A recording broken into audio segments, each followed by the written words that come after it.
Студиябыздын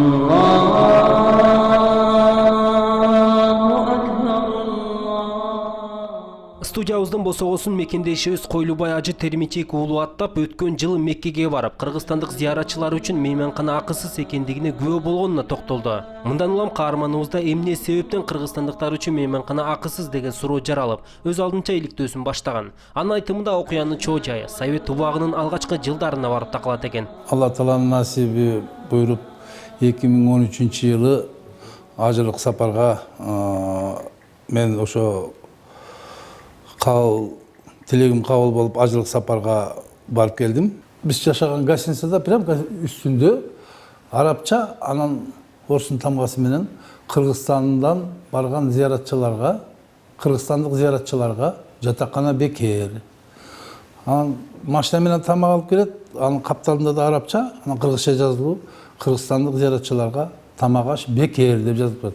Мени кызыктырды да, эмне үчүн биз акча төлөп койдук, ушунун ичинде болсо эми деп жазбаш керек эле. Анан эмне үчүн бекер деп жазылат? Ушуну кандай кылып билсем деген ой мен абдан түйшөттү да. Анан мен ошол жердегилерден сурадым да, эмне үчүн силер кандай акча төлөйсүңөрбү? Десем, бөлөктөр төлөйбүз деди. Жаткан гостиницага төлөйбүз, тамак ашыбызга төлөйбүз деди. Анан мен таң калыштуу болду. Эмне үчүн биз келе экен деп. Анан ошол ой абдан түйшөттү да. Анан биздин гостиницанын жанында мечит бар 500 метр эле. Мечитте күнүнө 5 маал намаз окуйсуң. Анан барып ошол жерде түшкүсүн баян айтат шейхтер. Анан ошондо окуп отурганда шейхтин өзбек переводчиги бар. Анан кимде суроо бар дегенде менде дедим. Менде суроо бар десем кал деди. Калдым. Эмне суроом бар дегенде мен айттым. Эмне үчүн бардык мынагу бияка зыяратка келгендердин бардыгы акча төлөйт, тамак жатаканасына төлөйт, биз эмне үчүн төлөбөйбүз дедим да. Ошентсем, сен кай жерден келдиң? Мен Кыргызстандан келдим. А силерге эч ким айткан жокпу? Жок. Силер гостиницанын оозунда жазууду көргөн жоксуңарбы? Мен арабча окуй албайм дедим да. Арабча окуй албасам, анда окуп тур деди. Силердин чоң атаңар деди. Чоң аталарыңар 1917 жыл менен 24 жылдын аралыгында ошол жактан эми алар кыскача айтты да, запкы көрүп деди. Запкы көрүп ошол жакка келген экен дейт. Анан келгенде алар бакуат жакшы жашоодо болсо керек. Келгенден кийин булар Тоф деген шаарга келген деди. Тоф деген шаарга келип, климаты ошо Кыргызстандыкына окшош деп ошолордун өздөрүнүн айтымына жараша бизге мага интервью айтып берип атат да. Тоф деген шаарга келип, анан ошол жерде жашап, анан кийин ал убакта арабтар кедей жашаш экен. Анткени нефти, газ өнүккөн эмес ал убакта. Жалаң төө менен саудагерчилик менен бир аз иш кылышкан. Көп нерсени өнүкпөгөн да. Анан кийин булар бат эле өздөштүрүп, жер иштетип, саудагерчилик менен бат эле бутуна туруп, бул мен ошо бешөөнү айтып берейин. Биринчиси Төрөкул бай деп жазылат. Бияктан тактада Төрөкул би экен. Мухаммед Бакирхан, Истамкул Кушубак уулу, Бердубайлуу Рахматулла, Корозулу Шады. Ушул бешөөбү ошол жерде өздөштүрүп буттарынан тургандан кийин Меккенин тегерегине булар медресе салышат. Гостиница салышат. Медресе менен гостиница салышат. Анан ошону иштетип булар өнөгө таябай. Ошол шейх өзү айтты. Будан 15 жыл мурун ошолор салган гостиницаны мен өз көзүм менен көрүп калдым. Изнас эткенче ошону көрүп калдым деди. Анан кийин изнас болуп, азыр мына расширение кетпедиби деди. Анан булар ошентип ошол жерге медресе, гостиница салышат, ошентип иштетип жүргөндөн кийин убакыттар өтүп, америкалыктар менен договор болуп, арабтардын газ, нефти ачылат да. Ачылгандан кийин уже өнүгүп, өзүп, жетилип, уже буттарына туруп калгандан кийин жыл сайын зыярат бай болгондон кийин бунун тегерегинде жакшынакай кылып мемет келсе, жыл сайын элдин саны көбөйө баштайт. Зияратка келген элдин саны көбөйө баштайт. Анан эл батпай бараткандан кийин король буларга айтат, бешөөнү чакырып алып. Силер муну гостиница менен медресеңерди бизге саткыла. Биз буну износ этип туруп, расширение кылайлык. Ошонткөндө булар айтат, биз акылдашайлы дейт. Анан бешөө акылдашып туруп, королго айтат, биз сатпайбыз дейт. Биз бекер беребиз силерге дейт.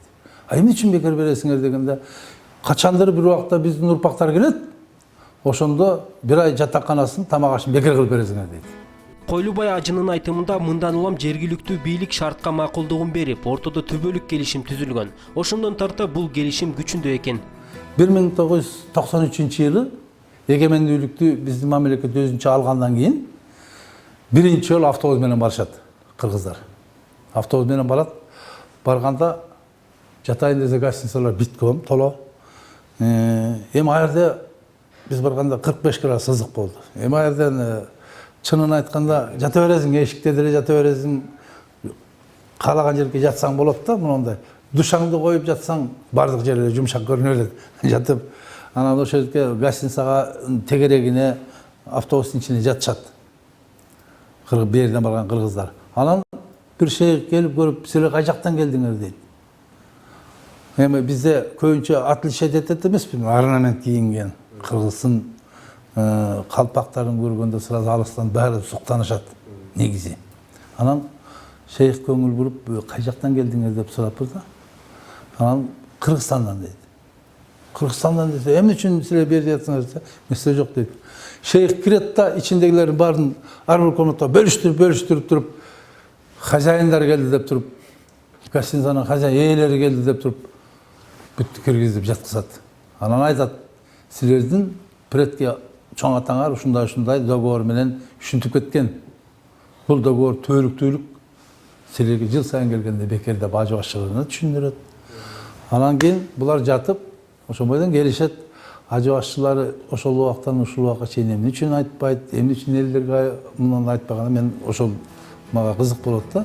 Меккеден Кыргызстанга кайтып келген соң каарманыбыз жогоруда ататалган адамдардын жакындарын издеп баштаган. Өзүнүн бир тууган Санжырачы агасы жана Анарбай аттуу адамдын жардамы менен Төрөкул бий тууралуу бир катар маалыматтарга ээ болгон. Анан өзүмдүн бир тууган агам Жолдубай деген Санжыра жазат да. Санжыра менен иштейт.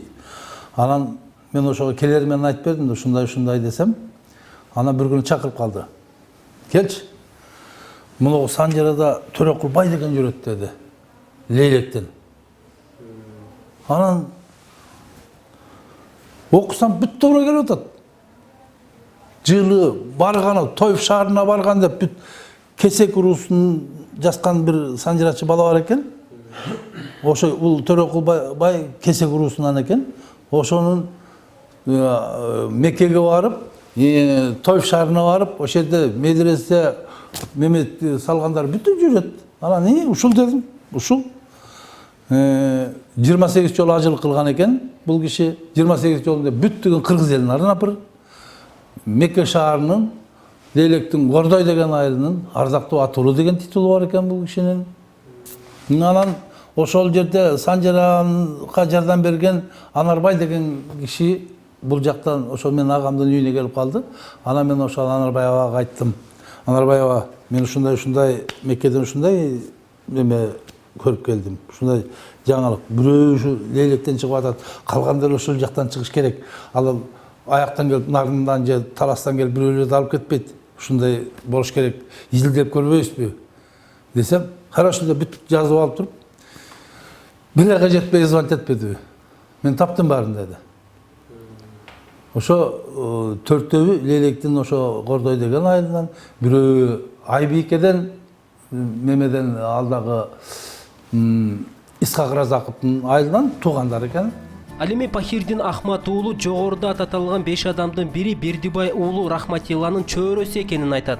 Ошондо биз Рахматулла ажынын баласы Молла Умар, Молла Умардын баласы Молла Ахмат, Молла Ахматтын баласы Пахридин уулу Ахмат, менин балам да. Ошондо чебереси болуп калабыз. Рахматулла ажынын Лейлекте Айбике деген айыл бар.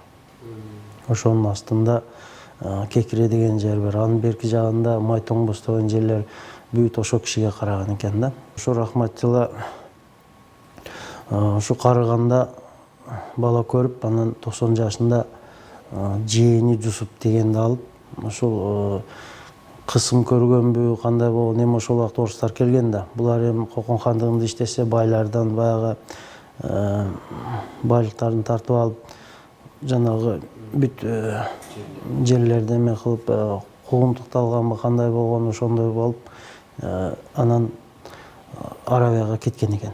Бирок кетип атканда эле мен эми келбейм ушу ойдон деп кеткен экен да, эл менен коштошуп. Анан Жусуп ошо жеткизип эле, эми анын бала чакасы бар, ал убакта техника жок. Канча бир ай жүрөбү, 1,5 ай жүрөбү, 2 ай жүрүшөбү барышкандагы ал бул жеткизип эле кайткан. Анан кайтканда ушинтип айтчу эле да, 3 баштык алтын бериптир эмеге, Жусуп жээнине. Бирөө сенин жолуңа, экинчиси өзүңүн кызматыңа мен жеткиргениң үчүн. Анан үчүнчүсүнү барып ушу элиме чачып бир бата алып койбойм деген экен. Анан ал киши келип, ошол убакта элдин ушунчалык Кудайдан корккондугу келип, ошол чоң атабыздын айткандай кылып, ошонун баарын элге чачкан экен да. Бул боюнча мурдагы муфтий Чубак Ажы Жалиловго кайрылганыбызда ал буларга токтолду. Бул окуя чындыкка жакын болушу мүмкүн. Себеби Меккеде окуп жүргөн кезимде бул адамдардын атын көрүп кыргыздын ысымына окшош экен деп койгон элем. Ал эми жогорудагы жазуу 2-3 жыл мурун эле уйгурлар менен өзбектер үчүн мейманкана бекер деп жазылып турчу. Динде улутка бөлүнбөйт. Ошондуктан уйгур өзбектерге деген сөз кыргызстандыктарга деген сөзгө алмаштырылган. Алгач бул жай өзбекстандык ажыларга берилчү эле. Кийинчерээк Өзбекстан менен Сауд Арабиясы ортосунда болгон мамиле солгундап кеткендигине байланыштуу бул мейманкана кыргызстандык ажыларга бериле баштаган экен. Бул адамдардын тегин тактоо зарыл. أشهد أن محمدا رسول الله. Ооба, чынында бул нерсени тактоо керек. Бирок кандай болгон күндө дагы алардын кылган иши элге бергендин ордуна алайын жейин деген айрым мекендештерибизге үлгү болсо керек. حي على الصلاة.